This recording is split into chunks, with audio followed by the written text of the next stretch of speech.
Hello student, आज के topic के बारे में हम बात करेंगे। आज का टॉपिक है शारीरिक शिक्षा का अर्थ। सबसे पहले, शिक्षा जन्म से मृत्यु तक चलने वाली प्रक्रिया है।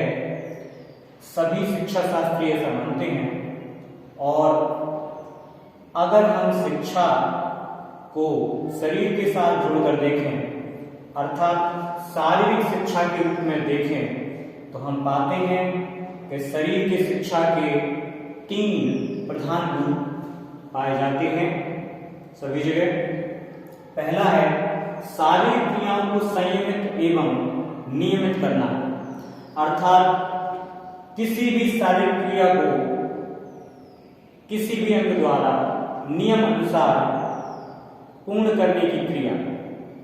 या अनुकूलता की स्थिति में कार्य करना। दूसरा प्रधान रूप है शरीर के सभी अंगों और क्रियाओं का सर्वांगीण, वैज्ञानिक, प्रणालीबद्ध और सुसमंजस विकास करना, अर्थात शरीर के सभी अंग सुचारू रूप से सही रूप में कार्य करें, अपनी क्रियाओं का प्रदर्शन करें और उनमें जो तालमेल की स्थिति है, एक अंग का जो तालमेल है दूसरे अंग के साथ, वो बिल्कुल सही और साइंटिफिकली रूप से बिल्कुल सही होना चाहिए। उनके जो सिस्टम्स हैं, उन अंगों को जो संचालित करने वाले सिस्टम हैं, वो बिल्कुल सही तरीके से तालमेल के साथ विकसित होने चाहिए या उनका विकास होना चाहिए। तीसरा प्रधान रूप है शरीर में उपस्थित अगर कोई भी दोष है तो शारीरिक शिक्षा का महत्व इस रूप में है कि हमें उस दोष को सबसे पहले पहचानना है और उसके बाद उस विकृति को सुधार कर शरीर को सही और संतुलित स्थिति में उसका विकास करना है। अगर हम शारीरिक शिक्षा की उपयोगिता के बारे में बात करें तो यह विषय सबसे पहले तो एक ज्ञानोपयोगी विषय है, जिसके द्वारा हमें शरीर से संबंधित अंगों और उनके द्वारा की जाने वाली क्रियाओं के बारे में महत्वपूर्ण जानकारी प्राप्त होती है। इसके साथ ही साथ उन अंगों को कैसे वापस उनकी वास्तविक स्थिति में लाया जाए और उनसे प्रदर्शन प्राप्त किया जाए, यह भी इस विषय के द्वारा इस तरह का ज्ञान भी हमें प्राप्त होता है। दूसरी बात है शारीरिक शिक्षा शिक्षकों, छात्रों, छात्राओं को प्रदान करने का एक महत्वपूर्ण उद्देश्य है कि देश के विकास के लिए शारीरिक रूप से स्वस्थ नागरिकों की आवश्यकता होती है और ऐसा तभी संभव होता है जब उनका शारीरिक विकास संतुलित अवस्था में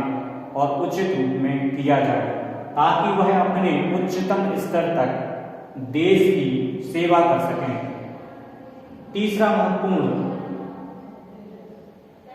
तीसरी महत्वपूर्ण जो बात है वह यह है कि मानव जीवन शैली को गुणवत्तापरक बनाने के लिए भी आज सभी कक्षाओं के छात्रों, छात्राओं और अध्यापकों को भी शारीरिक शिक्षा दी जाती है, ताकि उनकी जो दैनिक दिन प्रतिदिन की जीवन शैली है, जीवन जीने का तरीका है, उसको क्वालिटी या उसकी गुणवत्ता को उच्च स्तर पर बनाया जाए, उसमें क्वालिटी का विकास हो, क्वांटिटी का नहीं बल्कि क्वालिटी पर यहाँ पर जोर दिया गया है। शारीरिक गतिविधियों की जानकारी प्राप्त करना भी शारीरिक शिक्षा की उपयोगिता को दर्शाता है, क्योंकि इस विषय से हमें अपने शरीर के द्वारा की जाने वाली प्रत्येक एक्टिविटी की जानकारी की समझ गहराई से होती है, उसके बारे में हम जानते हैं, समझते हैं। एक और महत्वपूर्ण बात है कि शारीरिक शिक्षा में शारीरिक गतिविधि प्रदर्शन को बहुत ही गहरे रूप में अध्ययन किया जाता है, ताकि हमें यह पता चल सके कि हमारे शरीर का कौन सा अंग ठीक प्रकार से कार्य कर रहा है और कौन सा अंग ठीक प्रकार से क्रियाशील नहीं है। और जब हम इस बात का पता लगा लेते हैं तो हम एक कदम आगे बढ़ते हुए उस अंग को सुचारू रूप से गतिशील बनाने के लिए अपनी शारीरिक गतिविधियों में परिवर्तन करते हैं, अपने खान पान में परिवर्तन करते हैं, आहार विहार में परिवर्तन कर देते हैं। शारीरिक कौशल को प्राप्त करना भी शारीरिक शिक्षा की उपयोगिता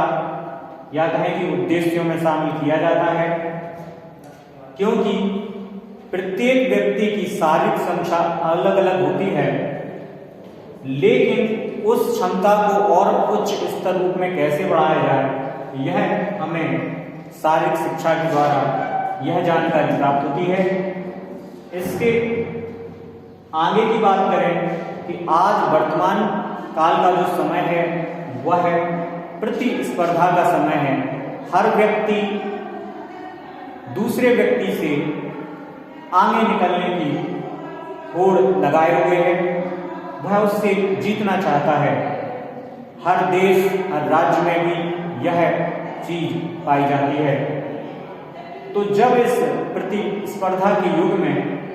हमारा शरीर अगर उच्च स्तर पर सक्षम नहीं होगा तो हम उससे उच्च स्तर की सारी गतिविधि प्राप्त नहीं कर पाएंगे और हमारे कौशल में कमी रह जाएगी। इसलिए शारीरिक शिक्षा देने का एक महत्वपूर्ण पहलू यह भी है कि प्रत्येक व्यक्ति अपने उच्च स्तर का प्रदर्शन करे और दूसरे व्यक्तियों से प्रतिस्पर्धा में आगे निकले या विजयी हो। स्वयं को अभिव्यक्त करना भी शारीरिक शिक्षा प्रदान करने का एक महत्वपूर्ण कारण है, क्योंकि व्यक्ति अपने शरीर के द्वारा जितना अच्छा मैसेज दूसरों को दे सकता है उतना अच्छा किसी और विधि के द्वारा नहीं दिया जा सकता। बगैर कुछ कहे ही आपके शरीर के हाव भाव से आपके व्यक्तित्व ह्यूमन नेचर का पता चलता है और आपके उद्देश्यों का पता चल जाता है। अगर हम शारीरिक शिक्षा के एकमात्र उद्देश्य की बात करें तो हम पाते हैं कि शारीरिक शिक्षा प्रदान करने का एक मुख्य लक्ष्य यह है कि मनुष्य के जीवन में जो भी वांछनीय मूल्य हैं जिनको वह प्राप्त करना चाहता है, वांछनीय लक्ष्य हैं जिनको वह प्राप्त करना चाहता है, उनको वह अपने शारीरिक क्रियाओं के अनुभवों द्वारा, उन क्रियाओं में सुधार द्वारा और उनके द्वारा प्राप्त उपलब्धियों से अपने लक्ष्य को प्राप्त करता है। इस रूप में बढ़ावा देना ही शारीरिक शिक्षा का मुख्य उद्देश्य है। अर्थात शारीरिक शिक्षा का शिक्षण हमें शारीरिक रूप से स्वस्थ बनाने के लिए, सभी अंगों को सुचारू रूप से कार्य करने के लिए, उन अंगों के प्रदर्शन में उच्च स्तर का प्रदर्शन शामिल करने के लिए और हमारे जो भी लक्ष्य निर्धारित हैं उनको प्राप्त करने के लिए प्रदान किया जाता है। धन्यवाद।